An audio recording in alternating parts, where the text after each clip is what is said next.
Eu sei que a gente às vezes demora muito estar junto, né? E isso não é bom para nós, não é bom para a nossa vida ministerial, inclusive. A gente necessita uns dos outros.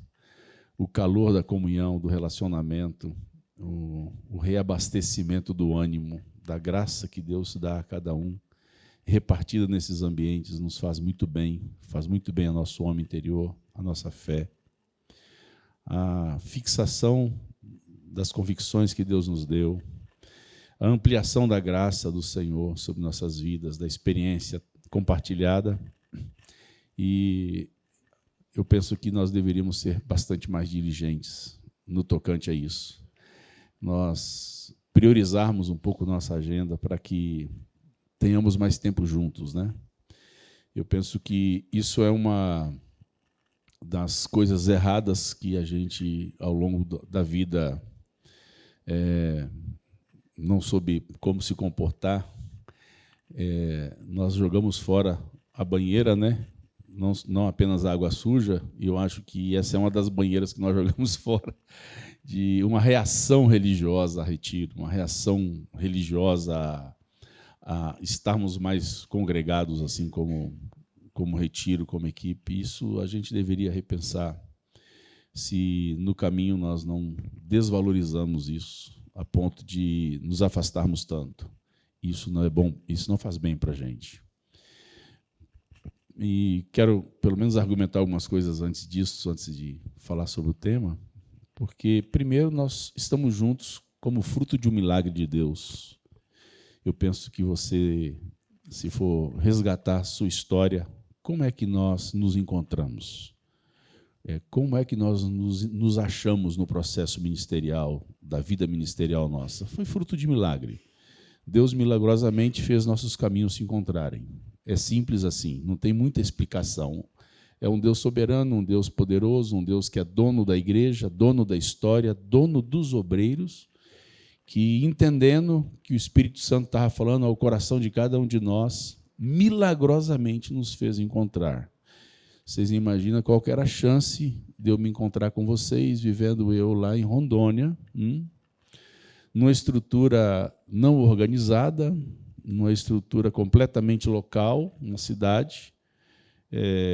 Quem teria a capacidade suficiente para fazer a gente se encontrar, senão o dono da obra e dos obreiros, que conhece os corações e que nos fez enxergar, de alguma maneira, algo em comum, algo que produziu uma unidade entre nós. E nós precisávamos, eu acho, valorizar um pouco mais isso, porque tem uma história linda, rica. Eu acho que, se um dia alguém tivesse a ousadia de escrever, seguramente ia impactar muitos corações. Porque uma coisa é as pessoas se juntarem em torno de um nome, de uma estrutura humana organizada. Outra coisa é Deus fazer homens se encontrarem de forma milagrosa. E eu estou aqui com esses homens porque Deus me fez encontrar com vocês de forma milagrosa, com um único interesse comum, a glória do Senhor, o estabelecimento de uma igreja, uma noiva que pudesse expressar a vontade do Pai e ser apresentada a Ele, conforme Cristo lhe prometera, uma igreja sem mancha, mácula, ruga ou coisas semelhantes. Há uma promessa de Jesus em devolver essa igreja ao Pai. E Jesus conta conosco, conta com esses cooperadores que aqui estão, para que essa realidade um dia aconteça de forma absoluta. Então, assim, eu fico muito feliz de estar com vocês. Queria que vocês soubessem disso. Uma alegria mesmo rever vocês. Sinto falta de estar junto com vocês, de abraçá-los, de compartilhar, de rirmos juntos, de chorarmos juntos. Que valorizemos um pouco mais e, quem sabe, façamos a nossa agenda coincidir mais e mais, porque só tem homens ocupados aqui, homens que, se fosse depender da agenda folgada, jamais estariam juntos. Então, que priorizemos, então, e assim a gente possa compartilhar melhor esses retiros menores, mas com mais frequência, com mais incidência. Não é bom? Vamos ler, então, Provérbios. O Anjo fez uma citação aqui, e é um texto que eu queria ler com vocês, Provérbios 22, 28, texto muito conhecido nosso, e É interessante a gente pensar um pouco na repetição. Eu acho que é uma coisa que carece uma reflexão, ainda que breve. Para mim, a repetição é um ato do amor de Deus. Não porque Deus duvide que eu saiba. Eu não penso que Deus duvide que eu saiba daquilo que Ele está me fazendo rever. Eu tenho certeza que Ele sabe o que está na minha consciência, na minha mente, o que está gravado do meu cérebro. Eu sei que Ele sabe. Mas eu vejo a repetição como um ato do amor dEle. Ele diz assim, olha, Edmar, eu vou te dar mais uma chance. Eu vou repetir de novo para você dar uma revisada entre o que você sabe e o que você pratica. Entre aquilo que você já memorizou, que conceitualmente você entende e o que você está vivendo. Então, eu sempre vejo para mim a catequese um profundo ato do amor de Deus, para fazer uma revisão, para a gente cada vez mais diminuir a distância entre a teoria e a prática, entre o conceito e a vida, entre o dia a dia de nossas vidas. E falar com vocês, para mim, é um prazer, porque a gente só vai revisitar coisas que a gente já conhece, revisitar assuntos e temas que a gente está costumeiramente falando sobre eles.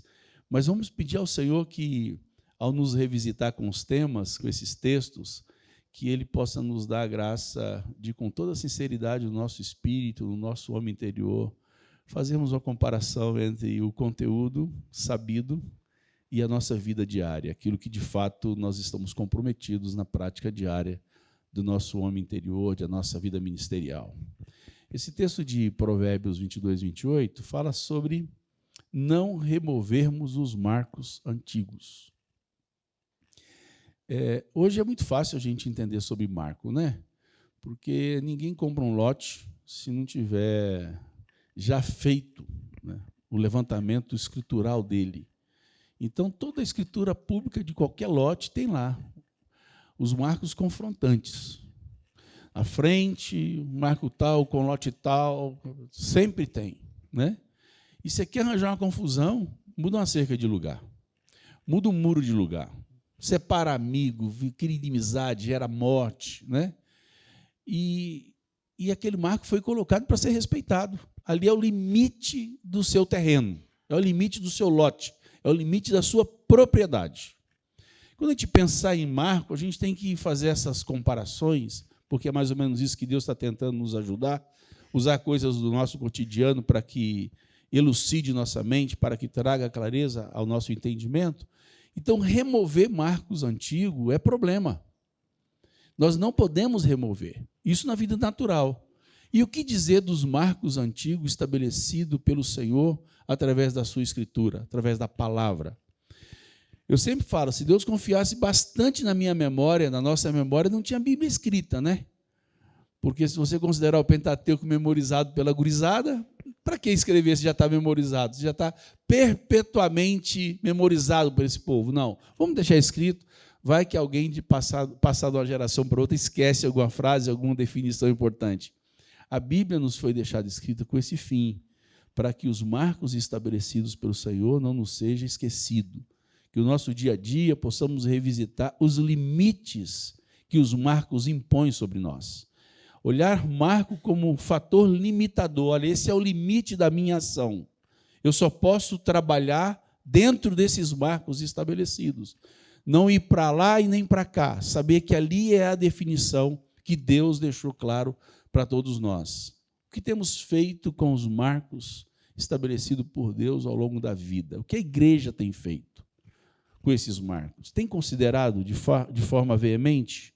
Ou tem marcos que são removidos sem que ninguém reclame?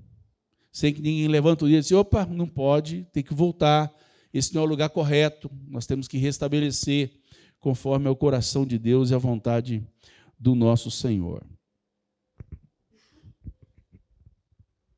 Queria analisar com vocês um marco bastante prejudicado ao longo da vida. Um marco chamado unidade. Unidade é cantada a verso e prosa, porém eu acho que precisamos revisitar esse marco chamado unidade. Porque quem estabeleceu esse marco é Jesus.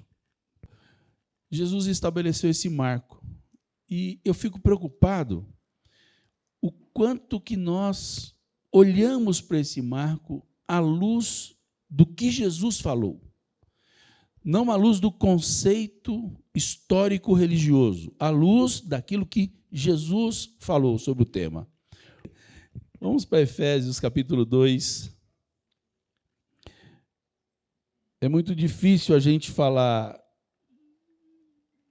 de unidade se nós não fazermos o enfrentamento do que pode atrapalhar a unidade.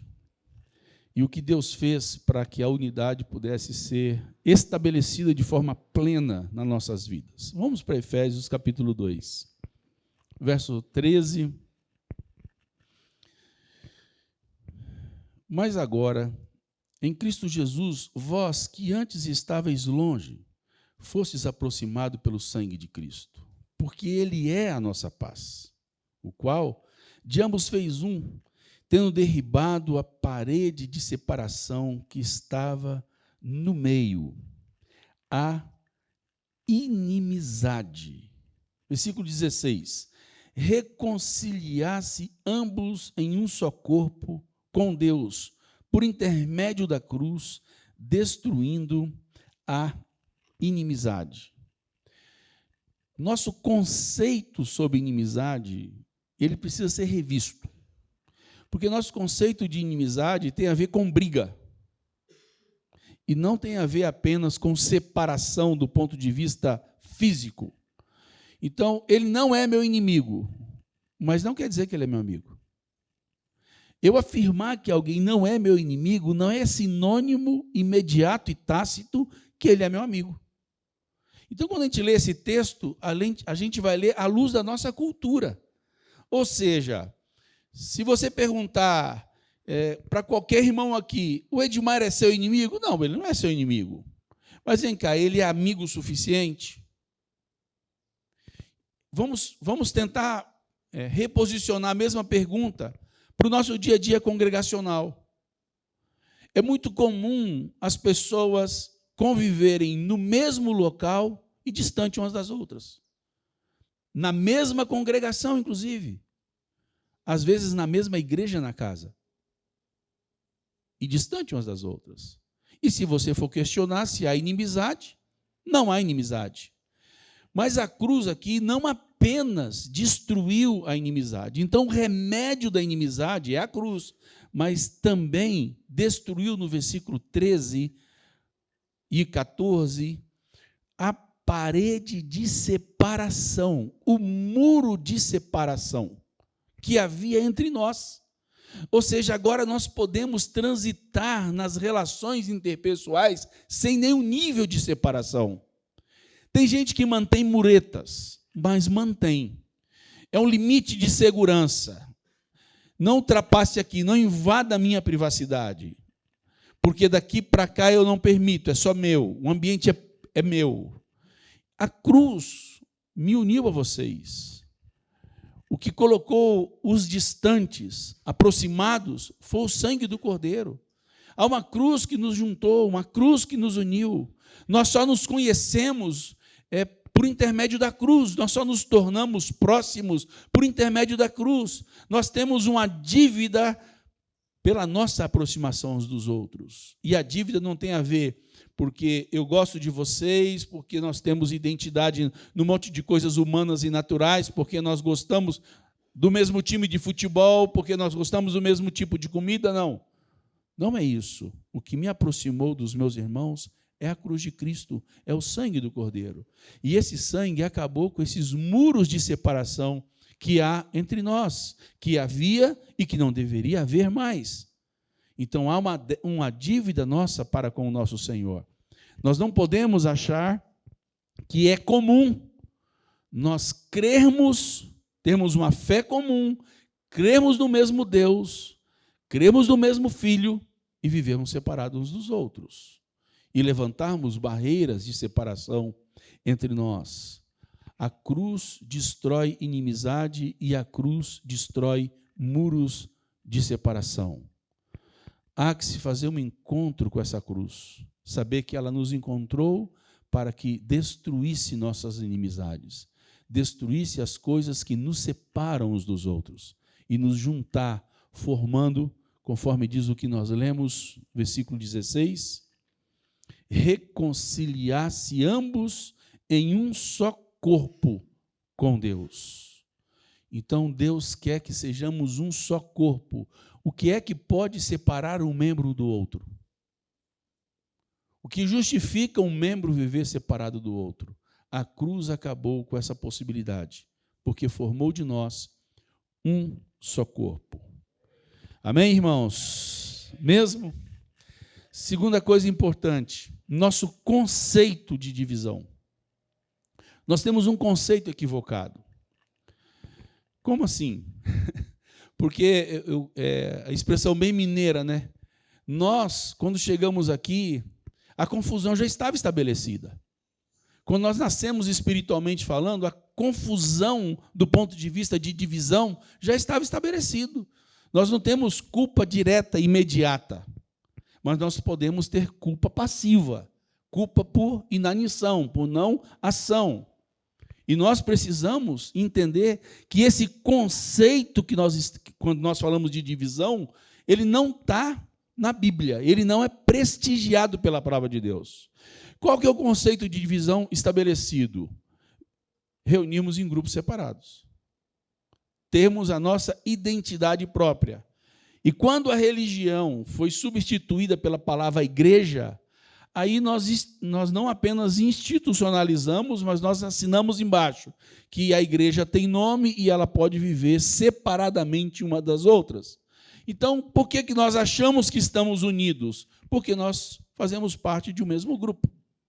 Então, nosso conceito de divisão é um conceito equivocado.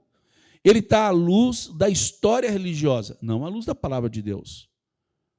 Porque à luz da palavra de Deus, o que nós julgamos ser divisão, nem contemplado foi. Mas nós achamos que vivemos unidos porque reunimos no mesmo lugar. Nós somos divididos com o grupo A, B, ou C, ou D, nós somos parte dessa divisão, porém, nós, enquanto grupo, nós não nos achamos divididos uns com os outros. Nós achamos que a nossa divisão é externa, é com aqueles grupos que nós não temos relacionamento direto e imediato. E, por vezes, nós, por conta disso, achamos que esses marcos que foram removidos, que daqui a pouco a gente vai discutir, talvez à tarde, sobre eles, a gente acha que nós não estamos com tanto problema assim, porque, afinal de contas, nós vivemos no mesmo lugar. Por que é importante nós entendermos que o conceito está errado? O pessoal que mexe com biologia sabe bem que a melhor maneira de você reproduzir ou para você identificar uma bactéria é você criar um ambiente propício para que haja proliferação e há uma identificação de qual bactéria que é. Então, você cria uma cultura, normalmente uma placa Petri, que você coloca lá os reagentes que ela gosta, e se ela proliferar daquele reagente, essa é a bactéria A, vamos tomar tal antibiótico. Então, por que é importante identificar isso? Porque senão não tem remédio para esse tipo de divisão. Se a gente não denunciar o que nós vivemos hoje, não há como Deus corrigir nosso coração. E eu me recordo de conversas com o Carlos Cardoso, alguns anos atrás, de que há um processo de restauração da igreja. E eu temo que esse processo da restauração da igreja, chamado unidade, isso foi deixado no canto, foi esquecido. Porque a nossa ação era uma reação à divisão externa. Ou seja, nós nos juntarmos com outros grupos para nos tornarmos um grupo só. E isso é bênção, e Deus quer que a gente faça isso mesmo, que a gente tenha esse esforço de nos aproximar dos nossos irmãos em Cristo, que reúnem grupos separados. Porém, a Bíblia não tratou desse tipo de divisão. Mas nós precisamos fazer esse esforço, porque nós estamos tão distanciados daquilo que é bíblico, de que isso é uma atrocidade para o coração de Deus, e nós temos que cooperar com Ele nesse processo de reorganizar biblicamente o que de fato para Deus é unidade. Ok? Então vamos lá. inimigos que a gente consegue observar? Essas trocas de valores, ou seja, trata-se de relativo aquilo que Deus chamou de absoluto. Mais uma prova. Para Deus, a unidade é relativa ou é absoluta? E para nós, a unidade é absoluta ou é tratada como relativa? Porque eu tenho certeza que todos os obreiros aqui presentes têm muita preocupação com a santidade da igreja. Quando o irmão peca, a gente aplica o reino de Deus, a gente vai atrás, a gente não deixa a palavra de Deus cair em descrédito. Quando são pecados que a gente trata absoluto como absoluto. E conta para mim, a gente trata a unidade, de fato, como um princípio absoluto e inegociável por Deus? Ou nós deixamos esse tema como uma relativização absoluta? Nossa reação em relação à unidade é uma tratativa de um princípio absoluto, marco estabelecido por Deus? Ou não? Faço pergunta. Será que esse é um tema que a gente julga ser absoluto? Ou pode ser negociado? Ou isso carece de cultura, de ambiente? Como é que é? O que Deus pensa do tema?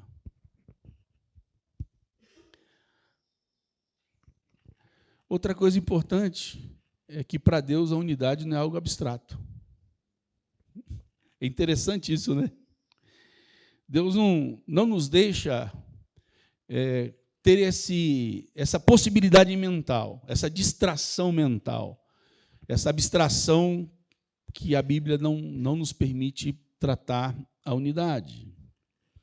Ao contrário, Deus nos deixa a unidade como algo funcional, prático e indispensável para a manifestação da glória do Senhor na terra. Agora nós podemos ler João. Vamos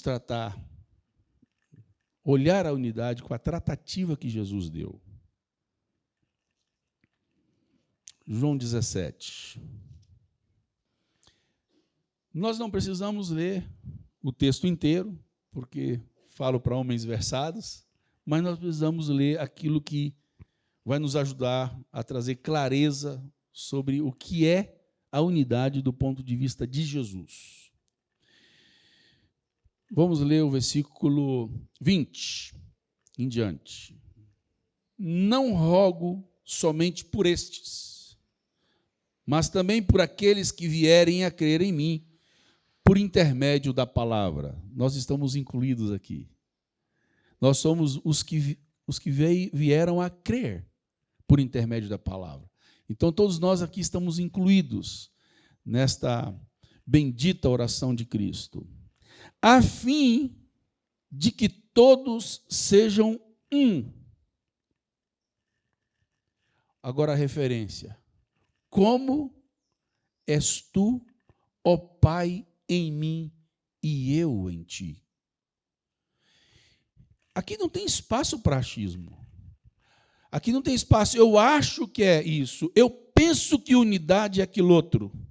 Não, eu acho que talvez pode ser isso. Não, Jesus diz assim, olha, que eles sejam um. Qual que é a medida da unidade? Qual que é a referência da unidade? Qual que é o teor da unidade? Assim como nós somos um, Pai. Eu em ti e o Senhor em mim. Então, a unidade é algo absoluto. Ou deveríamos tratar como algo absoluto. Mas absoluto à luz do exemplo de Jesus com o Pai. É à luz daquilo que foi estabelecido por Jesus. Há um rogo, uma súplica insistente do nosso irmão mais velho, para que nós sejamos um, na mesma medida que ele é com o Pai, e o Pai com ele. Olha a reciprocidade da unidade. Eu sou um com você, Evandro, e você é um comigo nesta medida de unidade, nesta referência prática de como deve ser a unidade. E eu em ti, também sejam eles em nós, para que o mundo creia que tu me enviastes. Versículo 22. Eu lhes tenho transmitido a glória que me tens dado, para que sejam um, como nós o somos. Nós estamos aqui discutindo o marco. Quem colocou o marco da unidade? Jesus. A cabeça da igreja. Disse, ó, isso que é unidade, viu? Isso que significa ser um. Por que é importante isso? Não é porque o conceito nós não o tenhamos. Talvez nós tenhamos dificuldade de entender como se pratica esse conceito. Quantas músicas de unidade nós cantamos no meio da congregação? Quantas vezes dizemos aos nossos irmãos que somos um com Ele? E às vezes nos falta, no nosso espírito, que a referência de eu dizer que eu sou um com você é a referência de Jesus com o Pai e do Pai com Jesus. Não é uma coisa abstrata, não é uma coisa apenas emocional. Nós estamos discutindo como era a relação de unidade de Jesus com o Pai. E essa é a nossa única referência de unidade estabelecida pelo Senhor. Versículo 23.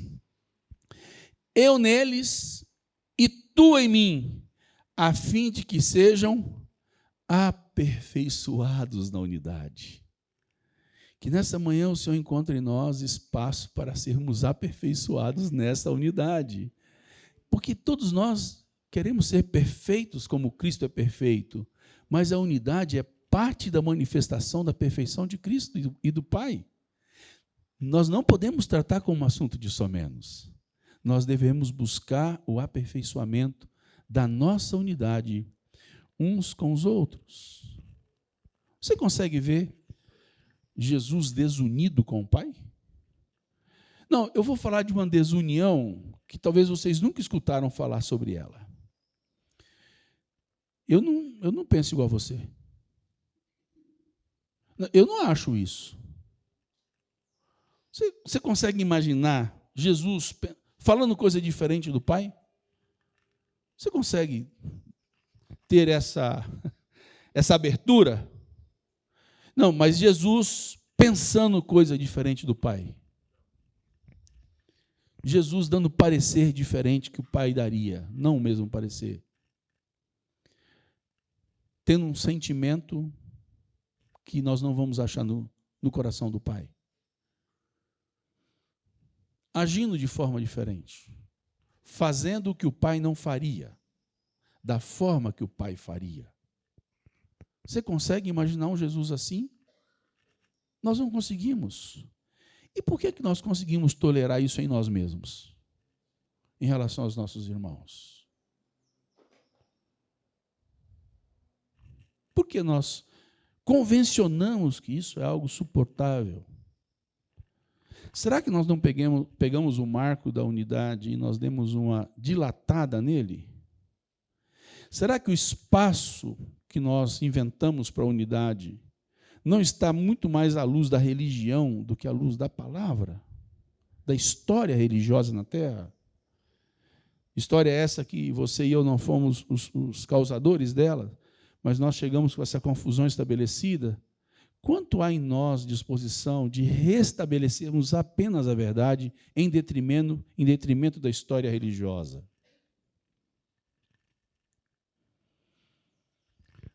Ah, pai, eu não concordo com isso não, hein?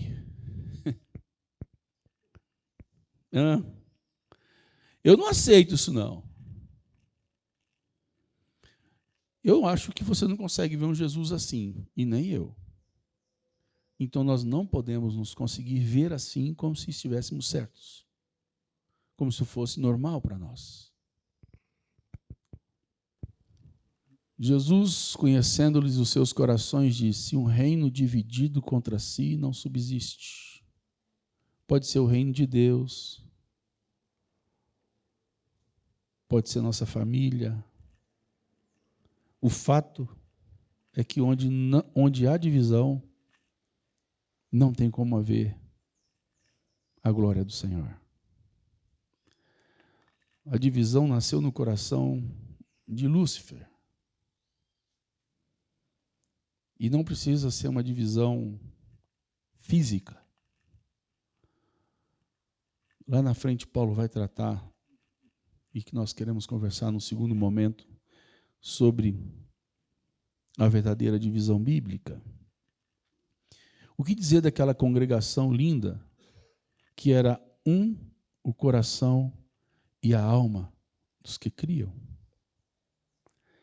Como nós poderemos querer uma congregação de coração e alma unida se nós nos permitimos divisões entre nós mesmos? Se nós convencionamos que há uma tolerância para a discordância, e essa discordância nunca vai ser debatida, isso nunca vai chegar num ponto comum, e cada um segue seu caminho por conta de discordâncias, não? Deus precisa nos abençoar com isso, porque é só um milagre. Porque nós temos um coração estragadíssimo, não? Seguramente o que mais me separa de vocês é a mantença da minha própria personalidade, dos meus próprios interesses, das minhas próprias convicções. Mas nós não achamos isso, biblicamente falando, espaço para esse tipo de atitude e ação.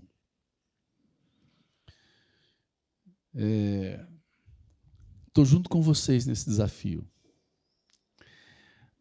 Talvez a diferença é que eu estou aqui levantando um tema que está muito tempo empoeirado entre nós. E nós já começamos a ver coisas feias acontecendo entre nós. Coisas que nós julgávamos os, entre aspas, religiosos, acontecendo entre nós. E se a gente não parar para discutir o tema, esse mal vai continuar nos avassalando. Porque talvez nós estamos sendo condescendentes com coisas que Deus jamais fora. Então, quem estabeleceu a unidade foi o dono da igreja. E quem estabeleceu a forma que essa unidade deveria ser vivenciada foi o dono da igreja. Você pode dizer assim, pensar assim, eu também sou tentado a pensar, mas nós estamos falando da excelência que é Jesus. Nós estamos falando da excelência, porque nós falamos de Jesus. Mas vem cá, alguém aqui está lutando para ser menos excelente que Cristo? Alguém aqui de nós aceita menos do que isso, do que a semelhança a Jesus? Eu quero ser semelhante a Jesus em todas as outras áreas, nessa área não. Eu quero a excelência em todas as outras áreas de nossa vida. Essa não, essa pode deixar quieto. Não. A excelência quem estabeleceu de forma clara foi o Senhor Jesus. Que o reino de Deus ganhe e nós percamos, que Cristo cresça e nós diminuamos. Que esse tema da unidade nos seja desempoeirado do coração, da mente, não à luz daquele conceito que eu chamo histórico, religioso, mas à luz do Novo Testamento, à luz de quem estabeleceu o marco da unidade. Amém? Todo o nosso conceito da divisão, o foco dele é no esquema prático externo. A gente vai tratar da verdadeira divisão bíblica. E que seguramente eu não sei como os apóstolos tratariam o que a gente vive hoje e que a gente chama de divisão hoje. Eu não sei como eles tratariam. Não há conceito neotestamentário, para ser bem honesto. É muito vexatório para nós como igreja o que a gente condescendeu ao longo da vida e achando que está normal. Então, assim, esse fazer unidade, ele tem muito mais a ver com o externo, da divisão externa, essa divisão que a gente chama de divisão, que a Bíblia não tem conceito para isso, não há nenhum único lugar que conceitue isso, mas que a gente convencionou que isso era divisão. E como eu falo sobre a cultura da bactéria, e por isso que eu falo que muitas outras divisões virão se a gente não tratar isso à luz da verdade. Porque entre nós há um ambiente de fomento à divisão. A divisão é fomentada entre nós. Ela está aí. Ela está aí. E a gente tem que denunciar esse negócio. Senão, não para. Vai ser uma vergonha atrás da outra para o reino de Deus. Então, aquilo que nos uniu, praticamente, a gente está usando para se dividir. Então, vamos denunciar. E eu antecipo dizendo assim, para uns remédio, para outros vacina, né? Se você não se sentir enquadrado, por favor, tome a vacina que vai fazer bem. Agora, se a doença está no teu coração instalada, que Deus nos cure nesse tempo juntos aqui, que a gente saia daqui... É o antídoto. Que a gente saia daqui, mas assemelhados ao Senhor no tocante a esse ponto chamado unidade. Tá bom? Senhor, obrigado por esse tempo, obrigado por ter nos trazido aqui em paz, obrigado porque é na Tua luz que veremos a luz. Livra-nos de achar que a luz que esteja em nós possa existir em desacordo com o que está escrito. Livra-nos disso, porque senão quão terríveis trevas, Senhor. Ajuda-nos pela bondade do Senhor e amor à igreja, a desempoeirar esse marco da unidade no nosso homem interior, que as denúncias sejam feitas e que nosso coração seja restabelecido à verdade, para o louvor da sua glória, Pai. No nome de Jesus. Amém. Eu penso que uma das dificuldades que muitos enfrentam, eu também enfrentei e enfrento, que é confundir a dificuldade prática em produzir ou garantir a unidade e um conformismo com a divisão. Nós aceitamos como coisa estabelecida e pronto. Desligamos nossa consciência quanto a isso e já não somos afetados por isso como Deus é afetado. E muito do apelo de Edmar aponta para isso. Nós estamos identificados com Deus em seus sentimentos, em sua percepção quanto à divisão, ou já estamos alheios, entendemos que não temos muito o que fazer, então deixa para lá. O que pensa Deus sobre isso? E aqui, irmãos, não está nenhum apelo a que saiamos por aí querendo produzir divisão, não. Desculpe, querendo produzir unidade, não. Como já fizemos no passado. Eu me lembro que, em 1987, eu estava entre os irmãos batistas ainda, e eu soube da unidade de Roberto Carlos com Mário e Marcos. Eu já conhecia Roberto, eu já tinha muita aproximação com Marcos e Benito, e quando eu soube da unidade entre eles, eu me lembro do que eu fiz, sendo batista à época, né? Eu fui para o quarto chorar e dar graças a Deus, dizer, Deus, eu nasci no meio da igreja, eu cresci no meio da igreja e já vi muitas divisões. Mas pastores se unindo, isso é algo muito novo para mim. Eu fui dar graças a Deus, cheio de alegria, gratidão, e muito quebrantado, porque aquilo impactou minha consciência. Depois, ao longo dos anos, eu vi alguns processos de unidade que se tentou construir em Salvador, e de fato nós tentávamos uma solução para essa divisão externa, entendendo que divisão é isso, então vamos tentar unir. E fizemos esforços assim, concentrados, definidos, em nos aproximar de pastores, etc. e tal. Mas depois tivemos tanta coisa estranha dentro do arraial, que nos fechamos. Eu, particularmente, me fechei muito para essa unidade externa. Eu me tornei resistente porque os resultados eram meio catastróficos, né? Havia uma mescla de fé, de entendimento, a fé estava ameaçada, a pureza da fé estava ameaçada. Como é que a gente faz isso? Depois, dentre nós mesmos, começou a acontecer aquilo que Paulo denuncia em Atos 20, 28, 29 e 30. Ele fala que depois da sua partida ele estava certo, que penetrariam entre ele lobos vorazes que não poupariam o rebanho. Paulo estava advertindo os presbíteros. Depois ele disse, dentre vós mesmos se levantaram homens falando coisas pervertidas, ou seja, desviadas da verdade, para arrastar os discípulos após si. Essa tem sido uma das lutas nossas nos últimos anos. Eu tenho brincado com alguns dizendo que a espada se me apegou à mão, porque de tantos embates com respeito a esse aspecto, dos desvios da fé entre nós, etc. Mas muitos desses desvios, dentro, digamos assim, desse arraial, é fruto da falta dessa compreensão. Nós estabelecemos que divisão é essa coisa louca e externa que a Edmar disse, eu não sei como os apóstolos tratariam com isso. É tão escandaloso que nós não sabemos como os apóstolos do primeiro século fariam. Que solução dariam para isso? Eles nem conceberam essa possibilidade. Então, entendendo que isso é divisão, nós baixamos a guarda para a tal divisão interna que tem semeado tanta dificuldade, tristezas e dores entre nós. Então, nosso apelo apenas é que nós estejamos abertos para resetar a nossa consciência quanto a isso. O que é que Deus pensa sobre isso? E o que é que Deus quer quanto a isso? E Deus nos encontre coincidindo com Ele no seu coração.